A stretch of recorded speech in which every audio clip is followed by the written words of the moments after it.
Entre mai et juillet 2013, les équipes du MEDEF Saône-et-Loire ont rencontré près de 40 salariés d'entreprises du département, de toutes catégories socio-professionnelles confondues. Tous ont répondu aux mêmes questions sur le sujet tabou qu'est le handicap. Ce recueil de témoignages est ce film de paroles. Des paroles honnêtes, diverses et authentiques, pour regarder en face, sans préjugés, ce que nous pensons tous du handicap aujourd'hui.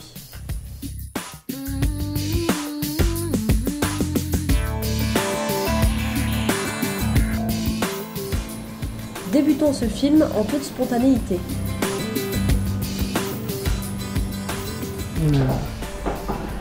Aux personnes qui sont handicapées comme moi ou plus handicapées que moi, il y a toutes sortes d'handicapés. Handicap, je pense à... Dans un fauteuil, avec des cannes. L'image concrète, je vois un fauteuil roulant. Très clairement. Fauteuil roulant. Chaise roulante, fauteuil roulant, oui. Ouais. Alors comme ça, je pense tout de suite à fauteuil roulant. La première image qui nous vient, c'est une personne en fauteuil roulant. Comme tout le monde, fauteuil roulant. Donc il lui manque un bras, ou il lui manque quelque chose, ou il lui manque une jambe, ou il est en fauteuil roulant, forcément là je pense qu'il est handicapé. Alors comment je me représente une personne handicapée C'est dur comme question, comment représenter ça se voit pas spécialement. Et des personnes entre guillemets différentes de nous, quoi. Personne qui se trouve en difficulté dans les gestes de la vie courante ou dans les gestes d'une vie professionnelle. Je pense à quelqu'un qui a besoin d'aide. Je n'ai pas d'image concrète, c'est très différent, il y a tellement de diversité, je n'ai pas d'image concrète. Bon, il y a les handicapés lourds et puis les handicapés légers, on peut dire. Il y a des personnes handicapées pour lesquelles le handicap se voit, d'autres pas. On va avoir après tout ce qui est handicap non visible, où on va retrouver le boulanger qui est allergique à la farine. Problème de hanche ou problème auditif, au niveau du langage. Problème de dos, problème carpien et puis... Ça peut être la surdité, ça peut être des allergies, ça peut être la dyslexie, ça peut être... Celui qui a des difficultés à discuter, tant qu'on ne sera pas en communication avec lui, on ne pourra pas se rendre compte. Les patients dialysés sont en situation de handicap, voilà.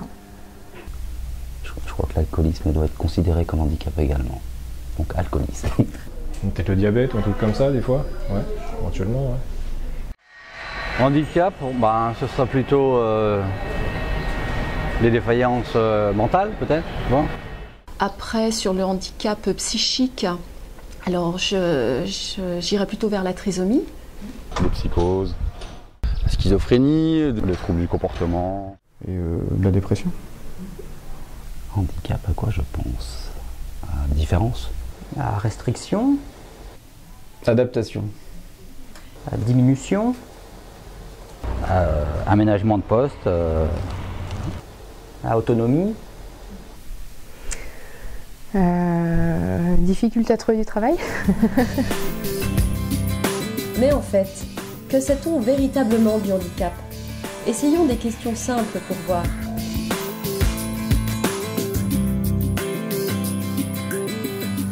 Je penserais plutôt à un handicap physique. Les handicapés moteurs, mais j'en suis pas sûre. Handicap physique, je pense, quelqu'un qui manque une partie d'un membre. Le handicap numéro 1, je pense que c'est les gens paralysés. Et les handicapés de la route. Les paraplégiques. Pour moi, ça serait le mental, surtout. Strictement aucune idée. Le handicap le plus fréquent, l'asthme par exemple. Pour moi, l'handicap psychique, je pense. Peut-être la trisomie, c'est peut-être celle qu'on le voit le plus.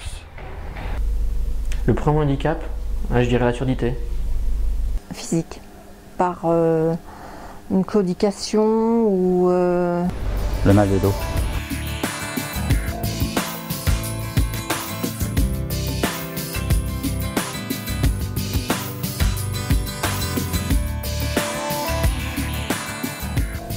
ça fait beaucoup de personnes. Une personne sur deux. Comme ça paraît gros. Après, il faut voir ce qu'on met dans le terme handicap. Si on met tous les mal de dos, oui, non, ça paraît pas tant que ça. Après, si on parle d'handicap un peu plus lourd, oui, ça paraît beaucoup. Je pense que oui, parce qu'on en voit déjà de plus en plus.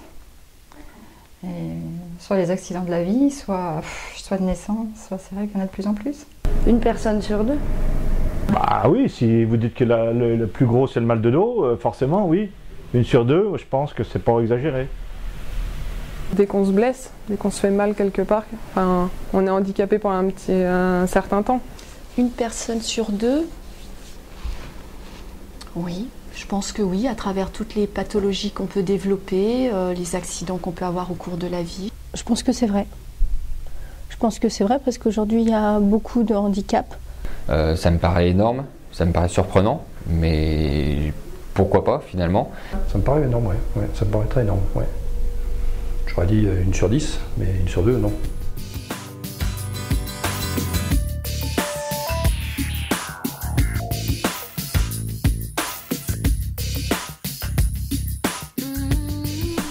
Je dirais 4, 40%, ça me paraît correct.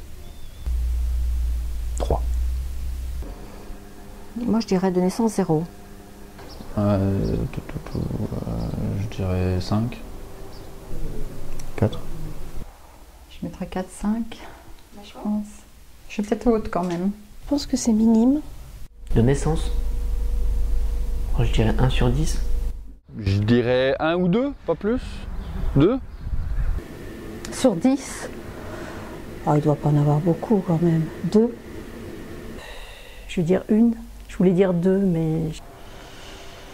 Je dirais 2. Bah, ça, c'est équilibré, là, ça. Je dirais 3. Moins de la moitié, 4.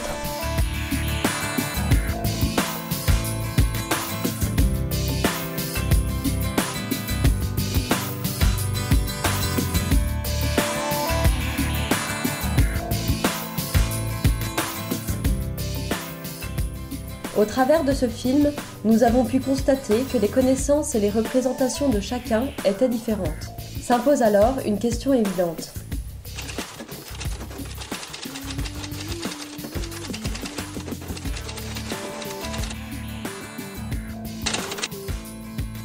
Non. Oui, je travaille donc avec des personnes handicapées. Dans l'entreprise, non.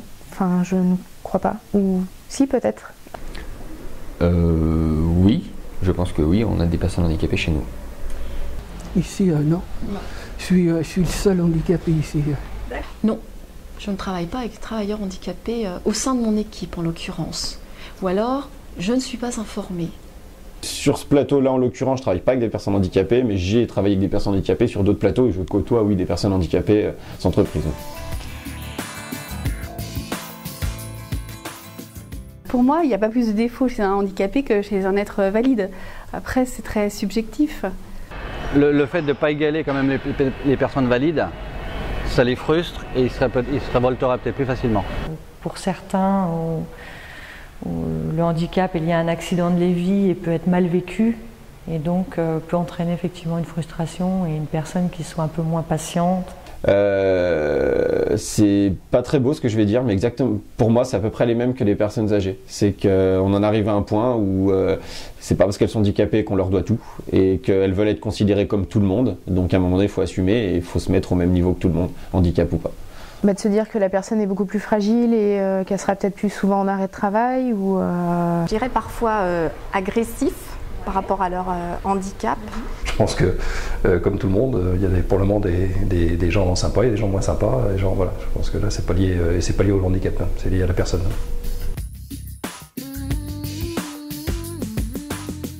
Plutôt courageuse, plutôt volontaire.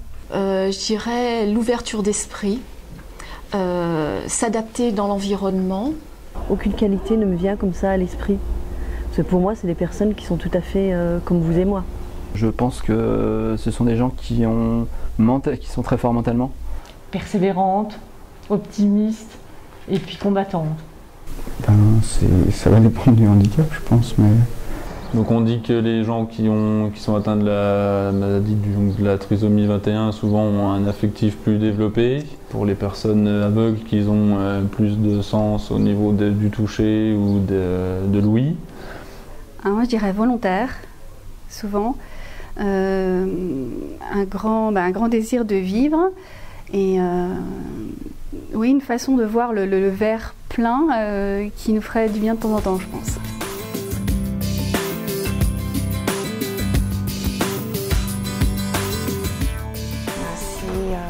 Le matériel adéquat pour qu'ils puissent travailler en fait. Le former, une formation.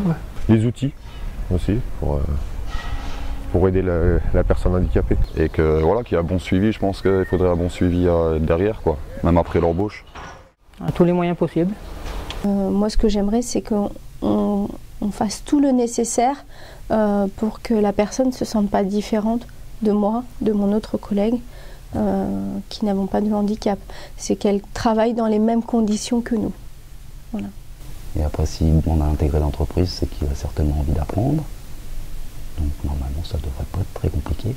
Et recueillir ses besoins, déjà dans un premier temps, donc qu'il soit déjà intégré et qu'il ait de quoi travailler dans de bonnes conditions. Une attention particulière, parce que c'est des gens qui sont quand même en souffrance. J'aimerais que l'entreprise fasse un entretien avant, par exemple, avec la personne pour qu'on en discute un petit peu avant, voir un petit peu ses objectifs, les attentes. Est-ce qu'elle a un passif par rapport à une intégration dans un milieu professionnel ? Et puis être accompagnée aussi, parce que je pense que moi j'aurais aussi besoin d'être accompagnée pour faire une bonne intégration, pour que je puisse accompagner mes équipes en même temps. Déjà un ascenseur, parce que le service est à l'étage, donc si c'est quelqu'un qui est en fauteuil, ça serait compliqué. Déjà connaître exactement son handicap, qu'on puisse l'aider au maximum à s'intégrer sur le poste.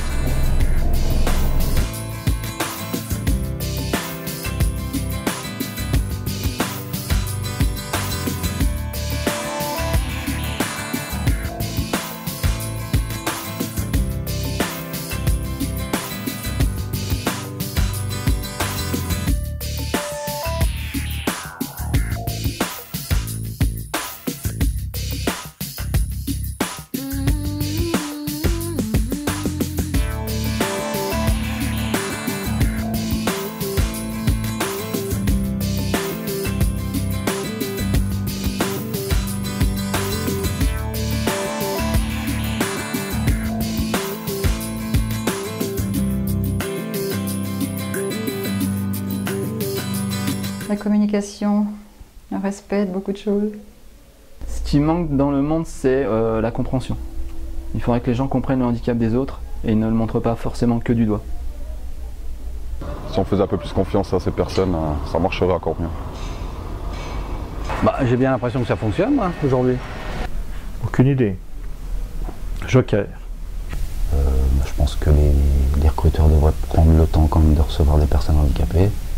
Je pense que ça doit venir une motivation des entreprises. Je dirais pas les moyens, parce que je pense que quand on peut, on les trouve, les moyens, mais c'est plutôt de l'implication de chacun d'entre nous. Pour que ça fonctionne bien, il faut que les entreprises soient obligées d'employer des personnes handicapées via des taxes plus importantes, et que finalement ça vaille mieux le coup d'aménager ces postes de travail plutôt que de payer des amendes. Peut-être toujours davantage de communication, peut-être travailler sur cette différence qui finalement est complémentaire et qui est plutôt une forme de richesse que de risque, de ralentissement. Ou... Il y a pas mal encore de boulot à faire avec les handicapés. Qu'est-ce qui manque pour que ça fonctionne ? Je pense qu'il ne manque pas grand-chose, parce que je pense que, en tout cas pour des moyennes et surtout grandes entreprises, les moyens sont mis en œuvre.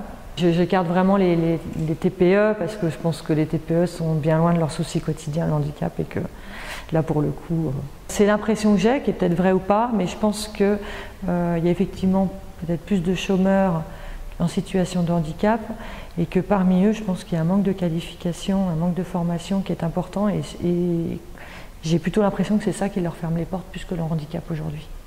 Les entrepreneurs jouent le jeu, simplement.